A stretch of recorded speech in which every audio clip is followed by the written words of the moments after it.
MotorWeek is made possible by TireRack.com, RockAuto.com, State Farm, and WeatherTech.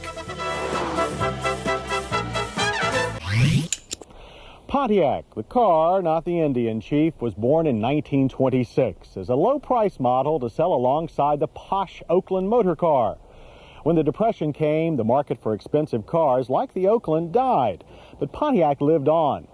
In 1932, Oakland became the Pontiac Motor Company, and it prospered by selling comfort and luxury for just above an economy price. By 1941, the company was ranked 5th in U.S. auto sales. Today, Pontiac is 3rd in sales, and the youngest division in GM fittingly sells to the youngest of GM buyers. But Pontiac is no longer the near luxury division. It now likes to think of itself as the excitement division.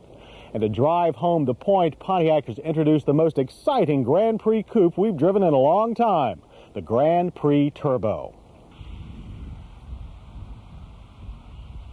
To find out just how exciting the new Grand Prix Turbo is, we drove it to Savannah, Georgia's Roebling Road Raceway for a few days of extended track testing. And in our trip through the South, the thing we noticed most was the effect of the Turbo's looks. It turned more heads than its exotic European traveling companions. Spats and spoilers hang from the car like Spanish moss from an oak tree. While decoration seems their prime purpose, the overall styling effect is unified, most aggressive, and rather handsome. In fairness, we have to tell you that the hood louvers are, in fact, functional.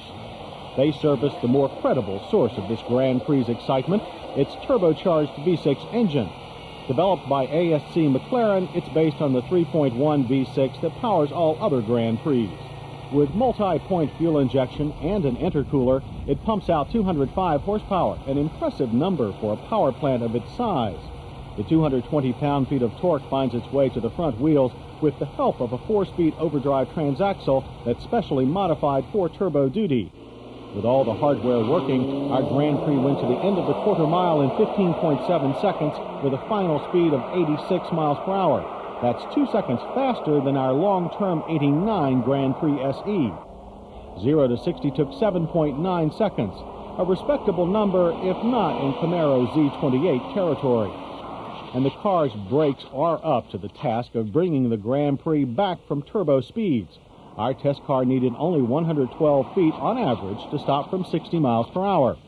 Anti-lock action is standard, so there's no worry about sending the tires up in smoke. Our only complaint is a squirmy feeling in the back end when the brake pedal is pushed to the limit. As for cornering limits, the Turbo gets Pontiac's Y99 Rally Tune suspension. In addition to all the expected spring and shock upgrades, the package includes 16-inch Z-rated Goodyear Gatorback tires on gold cross-laced wheels. On a tight handling course, the Turbo negotiates well, despite a heavy feel and the sense that the car's weight does a lot of shifting. When the turns are wider and the speeds higher, the Turbo comes into its own. Grip on the road is good, and the penalty for going in too fast is moderate scrub from the front wheels. As in other GMW bodies we've driven, the back end can be coaxed around by lifting off the throttle at the appropriate moment in a turn, thus defeating the car's tendency to slide nose first to the outside. Overall, handling is enjoyable. Too bad we can't say the same thing for the car's automatic transmission, which seems to upshift itself regardless of the gear you've selected. At highway speed, it also produced an annoying clunk when downshifting itself out of overdrive. Ride is much better controlled and surprisingly supple on rough roads. Tire noise is the most noticeable trade-off for the car's handling performance. A good thing, because the Grand Prix is primarily a luxury car. All the power equipment you'd want is standard, which is reflected in the $25,560 base price. The only options are compact disc player, sunroof, and leather upholstery. A head-up display for speed, signals, and assorted warning lights is also standard. As the name suggests, it allows you to see information without moving your head to look down at the gauges. As for the gauges, they are much better than in our 89 Grand Prix SE. The 90 Sport cluster is now all easy-to-read analog. Seats are about the same as in last year's Grand Prix SE, but the automatic seatbelt used here is still among the most annoying in the industry. We'd prefer an airbag. We can't complain about the seat adjustability, though. All the usual controls are supplemented by These console-mounted adjustments for the lumbar support, side wings, and individual thigh supports. Additionally, the steering wheel adjusts in the typical GM full-range fashion. Controls in all Grand Prix models are easier to use now, thanks to redesigned pod switches and graphics that work with more logic than before. The Turbo's compass and maintenance reminder pictograph is standard, but we find the car's wheel-mounted radio controls a much more useful aid to driving. If you don't order the CD, as in this car, a 6-speaker AM/FM cassette stereo comes in its place. Heat and ventilation controls, while small, are easy to reach and simple to use, with one exception. The fan speed switch, not being a simple rotary or lever type, requires too much effort and driver attention. But driver attention won't be diverted by loose items rolling around the interior. There's plenty of storage room here. As for a pleasant diversion, the Sunshine can be yours for the price of $650. Leather upholstery will cost you $450.